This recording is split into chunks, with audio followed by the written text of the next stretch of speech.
아마 묵상을 계속 해오신 분들은 수요일부터 우리가 4일 동안 수목금토까지 우리가 계속 모압에 대한 하나님의 심판을 묵상해 왔다는 걸 아실 텐데요. 상당히 길게 앞에서 애굽이나 블레셋은 한 장 정도로 거의 끝났는데 모압은 물론 한 장이지만 상당히 긴 분량을 모압에게 할애해서 하나님의 심판이 선언이 되고 있는 걸 우리가 보게 되는데, 우리가 이 사실을 통해서 분명히 다시 한번 확인하게 되는 건 하나님이 이스라엘만의 하나님이 아니라, 그죠? 이제까지는 예레미야가 유다에 대해서만 계속 예언을 했지만 이제 하나님이 예레미야 뒤쪽에 가서는 이방 민족들에 대해서도 예언의 말씀을, 심판의 말씀을 선포하신다는 건 하나님이 이스라엘만의 하나님이 아니라, 이스라엘 안에만 국한되어 역사하시는 하나님이 아니라 온 세상을 당신의 섭리 가운데 다스리시는 하나님이다라는 걸 보여주고 있는 거죠.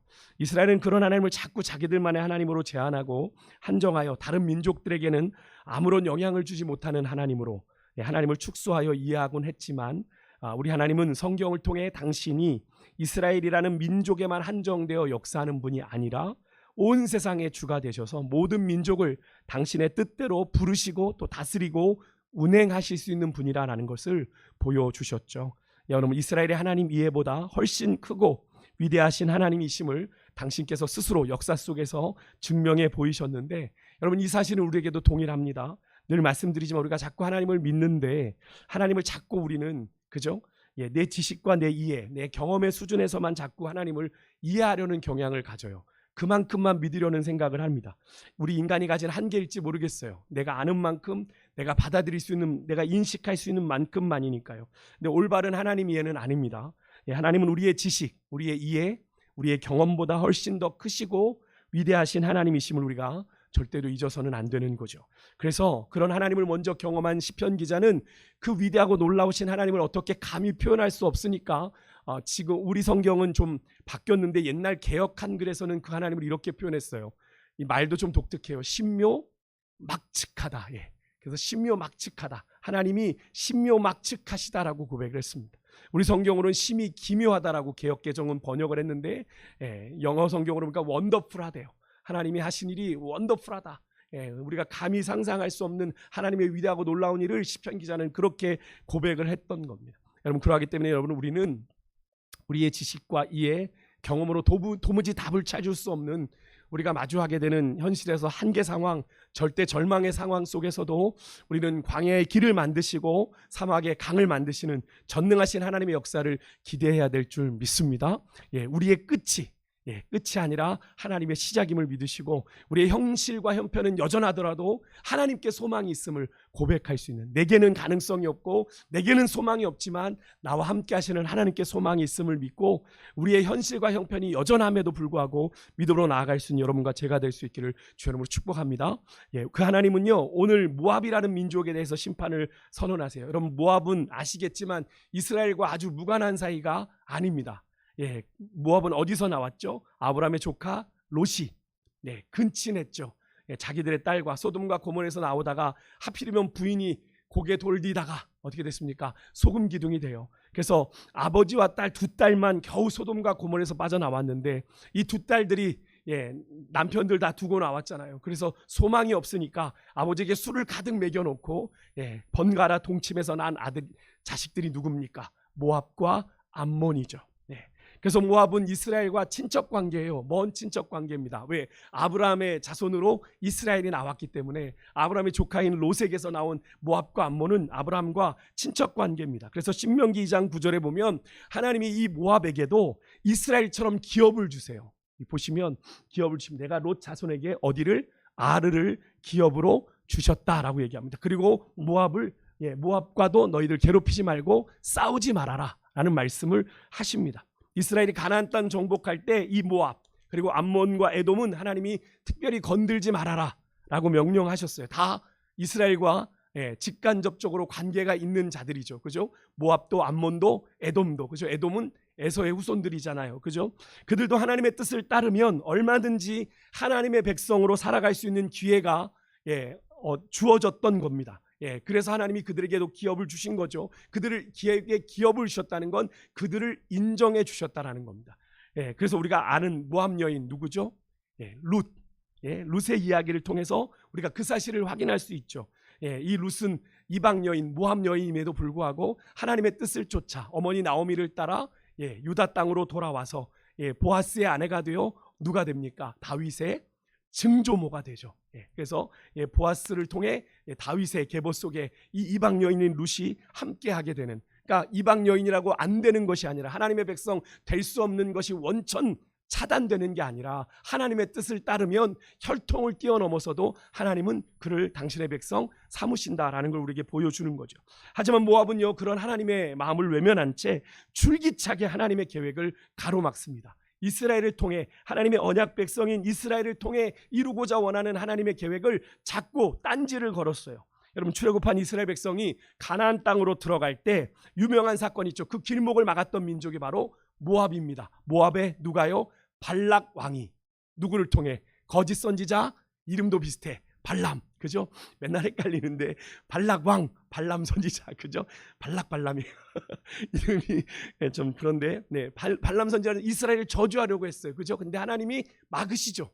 하나님이 발람 선지자를 막으십니다. 그러니까 뜻대로 안 되니까, 어떤 상황인지는 성경에 기록되어 있지 않지만 나중에 기록된 성경을 보니까, 요약되어 보는 거 보니까 모압 여인들이 이스라엘 남성들을 유혹해서 같이 어떻게 해요? 우상숭배에 동참하게 해 이스라엘로 우상숭배에 빠지게 했던 민족이 누구냐면 바로 모압입니다. 모압이에요. 그 일로 하나님의 심판을 이 모압이 받게 되고요. 그럼에도 불구하고 깨닫지 못하고 모압은 끊임없이 이스라엘을 계속 괴롭혔는데, 하나님은 이렇게 이스라엘을 괴롭히는 모압을 놓고, 하나님의 언약 백성이잖아요. 하나님은 이스라엘을 특별하게 선택하셨어요. 왜? 당신의 뜻을 이루시려고. 근데 그런 이스라엘의 앞길을 잡고 방해하고 괴롭히는 건 뭘 의미하는 겁니까? 그런 이스라엘을 통해 하나님이 이루고자 원하시는 하나님의 뜻과 계획을 방해하는 거죠. 그죠? 막는 겁니다. 그래서 하나님은 모압을 심판하시게 되는 거예요. 오늘 모압에 대한 심판이 마무리되는 부분입니다. 그래서 48장 내용을 제가 좀 전반적으로 여러분과 좀 정리하면서 말씀을 좀 나누려고 하는데요. 오늘 우리가 함께 읽은 이 48장에 모압의 죄가 세 가지로 기록됩니다. 세 가지로. 하나는 우상숭배입니다. 그들이 섬기던 우상의 이름이 여러분 인신제사로 유명한 그모스입니다. 케모스라고도 하는데요. 그모스. 오늘 우리가 읽은 본문 46절에 보면 모압을 뭐라고 부르냐면 그모스의 백성이라고 부릅니다. 그모스의 백성. 왜? 그들이 섬기는 신이니까. 그래서 물론 이 그모스가 이 모압에게 인신제사 바쳐라 요구했겠습니까? 아니겠죠. 우상을 만든 이 인간들이 선택한 방법입니다. 하나님을 의지하지 않으니까 불안한 인간이 자신의 그 불안감을 해소하기 위해서 어떤 짓이든지 어떤 짓까지 할 수 있는지를 보여주는 게 바로 인신제사죠. 그죠? 내가 만든 신이 원한다면 뭐까지, 내가 잘 될 수만 있다면 내 자식까지도 바칠 수 있다라는 것이 우리 인간의 그런 어쩌면 탐욕일지도 모르겠는데, 오늘에 적용하면 여러분 현대인들이 섬기는 맘몬, 그죠? 이와 크게 다르지 않죠. 여러분 물질의 신, 맘몬의 신, 물질을 섬기는 현대인들이 이 물질을 얻기 위해서 어느 것까지 하는지 우리는 연일 매스컴을 통해서 확인하죠. 사람의 신체, 장기를 팔 뿐 아니라, 그죠? 자기 배아판한 자식도 그냥 거침없이 팔아버리고, 형제도 부인도, 그죠?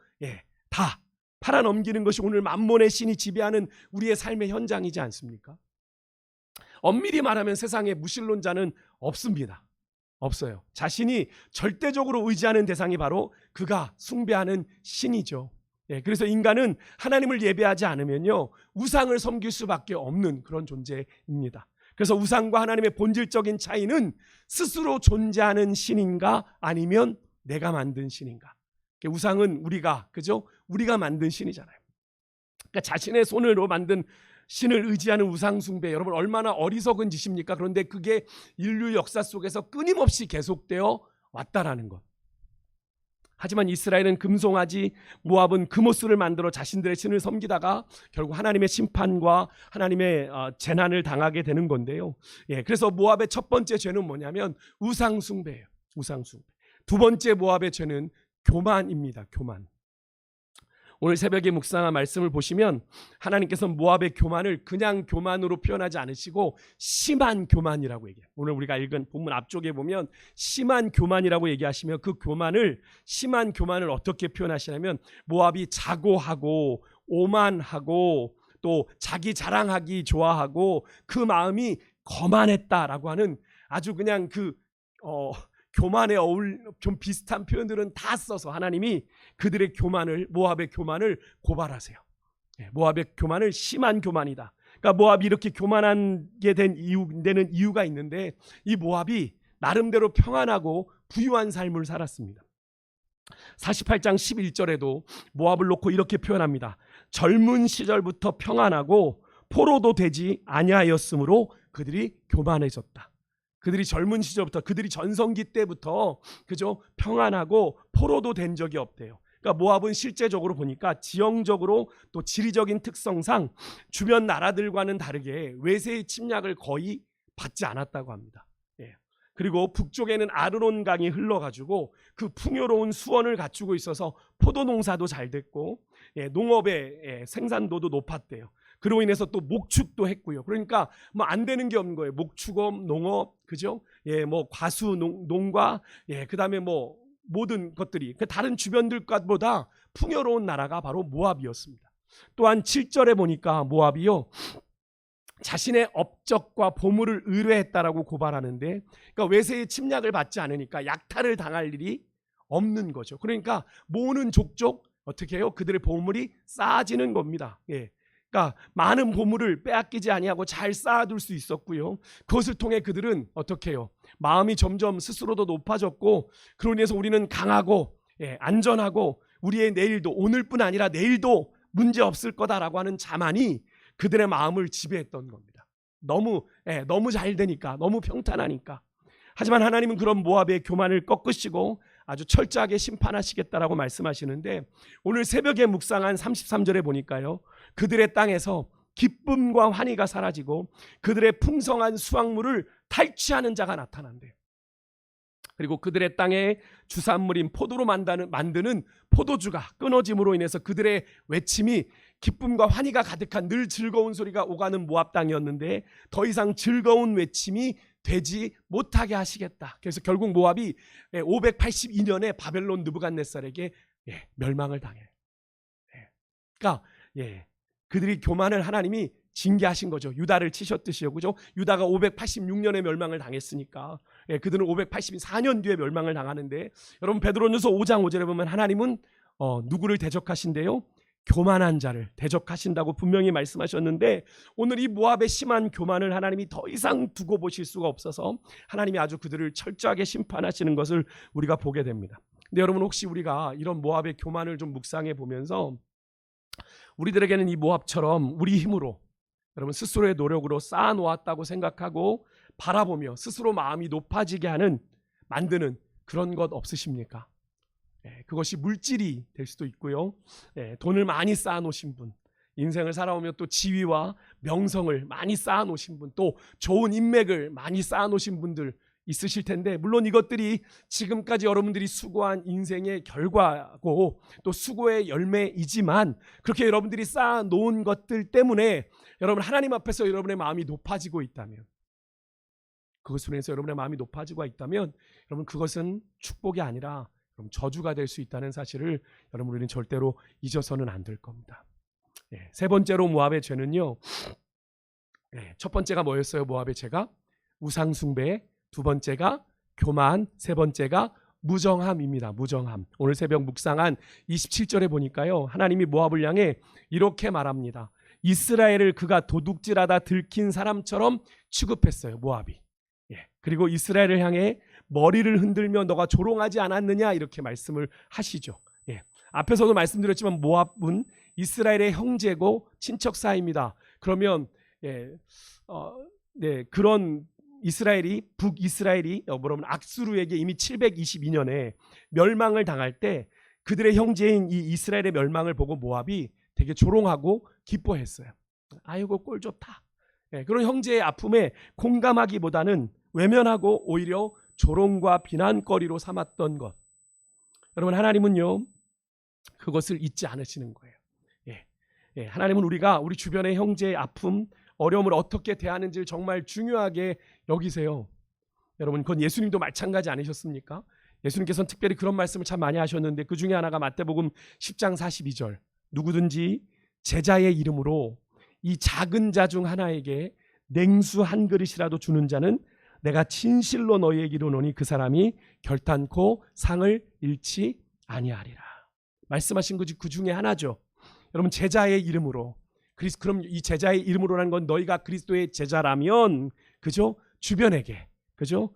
환대와 돌봄을 베풀어야 된다.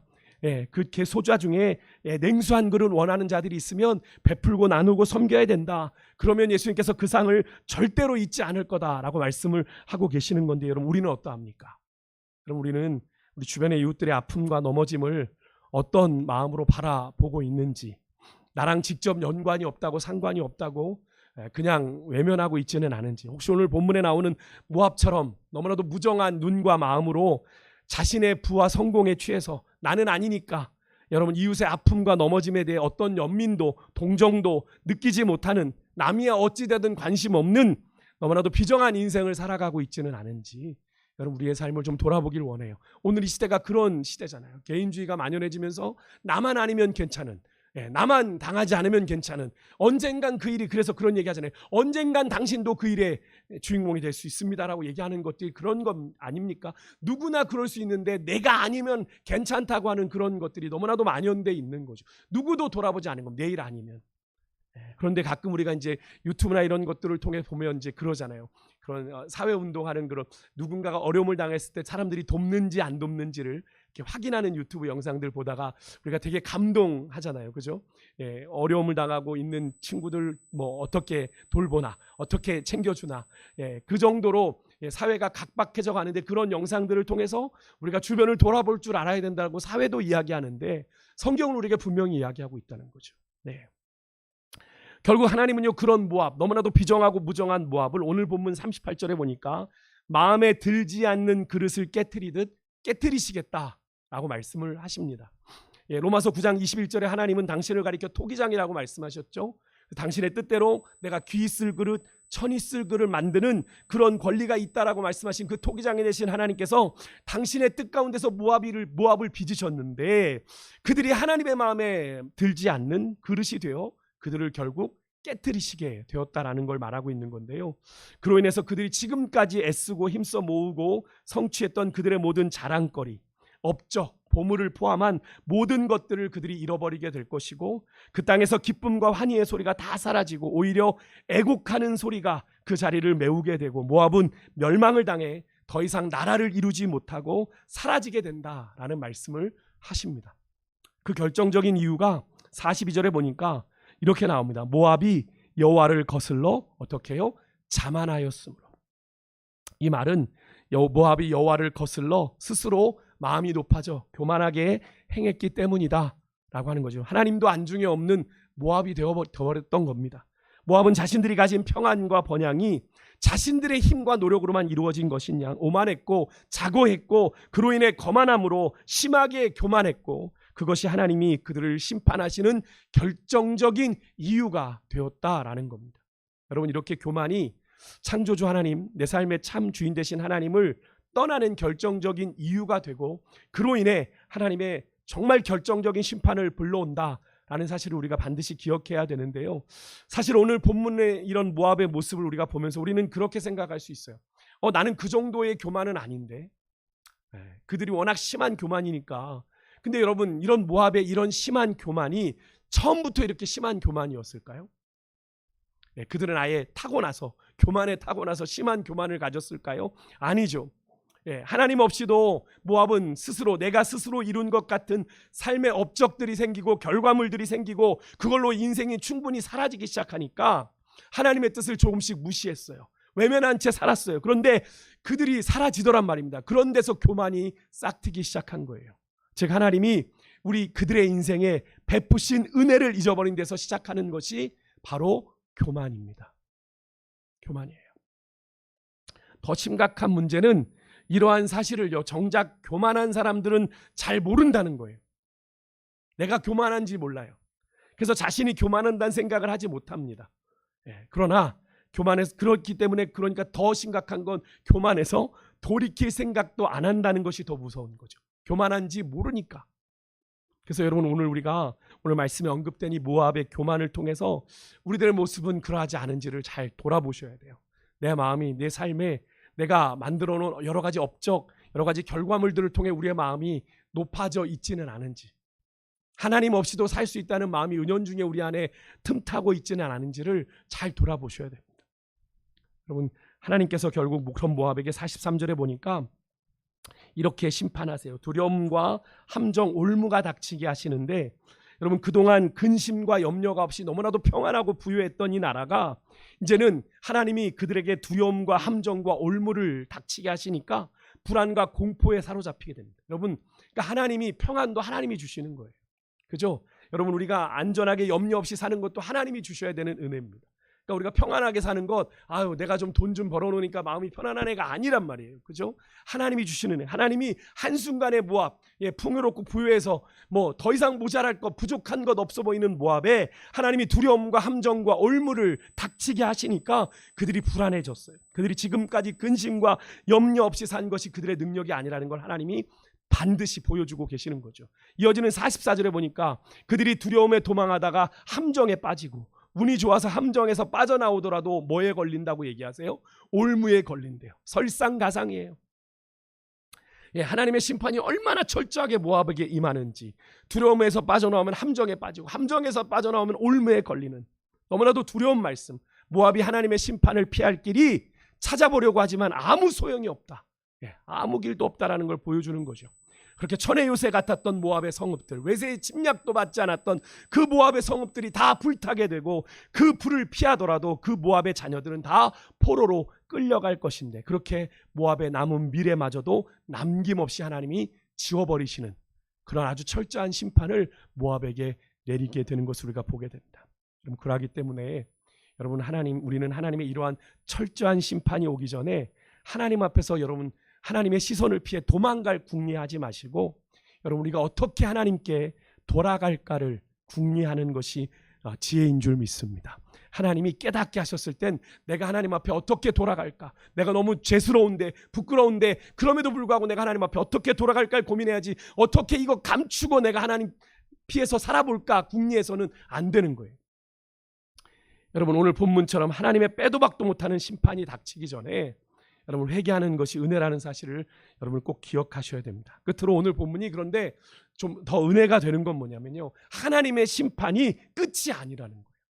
모압에 대한 하나님의 심판이 끝이 아니라는 거예요. 사실 오늘까지 살펴본 이 모압의 아나무인인 교만이라면 하나님이 이대로 모압을 정말 말씀하신 대로 다 사라지게 하고 그들의 다음 세대까지 다 그렇게 사들어지게 해도 큰 문제가 없을 것 같은데, 하나님은 그런 모압에게도 여전한 구원의 여지를 남기셨다라는 겁니다. 이것이 하나님의 변함없는 사랑이죠. 앞에 46장 26절에서 애굽을 하나님이 바벨론에게 잠깐 넘기시지만 그 후에는 그 땅이 이전같이 사람 살 곳이 되리라 회복을 약속하셨던 것처럼 하나님은 오늘 모압에게도 구원의 메시지, 희망의 메시지를 남기세요. 오늘 본문 47절에 보십시오. 그러나 내가 마지막 날에 모압의 포로를 돌려보내리라 말씀을 하십니다. 여러분, 여기에 마지막 날에 라는 표현이 어느 때인지 모르지만 하나님이 정하신 때입니다. 하나님의 정하신 때, 그렇게 모압을 향한 하나님의 징벌의 심판의 시간이 끝나면 이스라엘에게는 바벨론 포로가 70년이라고 정해져 있었지만 모압은 어땠는지 모르겠어요. 하지만 모압에게도 정해진 때가 있는데 하나님의 그 정해진 때가 되면 하나님이 모압의 포로를 돌아오게 하시겠다라고 말씀을 하고 계세요. 여러분, 여기에 모압의 포로들이 돌아오게 하시겠다라는 건 그들의 심판받은 운명을 되돌린다라는 의미가 있어요. 여러분, 그렇습니다. 여러분, 하나님의 심판은 끝이 아니라 하나님의 심판은 다시 회복하시고 더 나아가 새롭게 하나님의 창조물로 새 창조하시고자 하는 하나의 과정입니다. 그래서 하나님의 심판은 온 세상의 주관자 되시는 하나님의 주권을 나타내는 방편이기는 해요. 근데 그 자체가, 그 심판 자체가 여러분 목적은 아닙니다. 그래서 하나님은 누구든지 멸망당하는 걸 기뻐하지 않으세요. 그래서 한 사람이라도 구원에 이르도록 하나님이 원하신다라는 게 우리 신약에서 읽는 하나님의 말씀이잖아요. 한 영혼이라도 더 구원받기를 원하신다. 여러분, 그래서 하나님은 오늘 본문에 이 심판의 대상인 모압을 향해 철저한 심판, 아주 잔혹하게 정말로 아주 철저하게 심판을 선언하시면서도 31절에 보면요, 하나님이 내가 모압을 위해 울며 모압을 위해 부르짖나니 이렇게 표현하세요. 이 말은 하나님이 당신의 심판으로 황폐해진 재난 가운데 있는 모압 백성들로 인해 아이고 그래 꼴 좋다 이놈들아 한번 당해봐라 라고 하시는 게 아니라 하나님이 어떻게 해요? 애통하고 비통한 마음을 먹으신다. 여러분 그렇잖아요. 부모가 자녀 때리고 그래 꼴 좋다. 아 그래 내 역시 이래야 말을 듣지 뭐 이렇게 하는 부모 없잖아요. 예, 자녀를 때리고 가슴으로 우는 게 부모지 않습니까? 그런 겁니다. 하나님의 마음이 그랬다는 거예요. 모압을 향해서도 하나님의 마음이 이랬다는 거예요. 여러분 이것이 모압을 심판하시는 하나님의 진심인 거죠. 여러분 그래서 우리는 하나님의 징계를 받을 때 여러분 하나님의 모압을 향한 이 탄식을 우리가 기억하면서 우리가 한 짓도 모르고 왜 나를 이런 상황으로 내몰았냐고 하나님의 진심도 모른 채 여러분 원망하고 절망하던 자리에서 일어나 우리가 회개하고 결단하는 자리로 나아가야 될 줄 믿습니다. 둘째 아들이 아버지의 품을 생각하고 돌아가려고 생각했던 것처럼 말이죠. 여러분 하나님의 자비에서 하나님의 은혜에서 진정한 회복이 시작되고 나의 교만이 꺾이는 곳에서 하나님의 회복의 역사, 하나님의 재건의 역사, 새 창조의 역사가 일어나게 되는 줄 믿습니다. 여러분 그 사실을 믿고요. 오늘 우리가 부르신 주님의 은혜의 보좌 앞으로 겸손하게 나아가는 그런 밤이 될 수 있기를 간절히 소망합니다. 우리 같이 찬양했으면 좋겠는데요. 아까 우리가 불렀던 찬양입니다. 나는 주를 섬기는 것에 후회가 없습니다. 우리 찬양 가지고 오늘 나아갈 때 하나님 내 평생 주님 만난 것이 내 최고의 복입니다. 고백하는 그런 시간이 되기를 원합니다.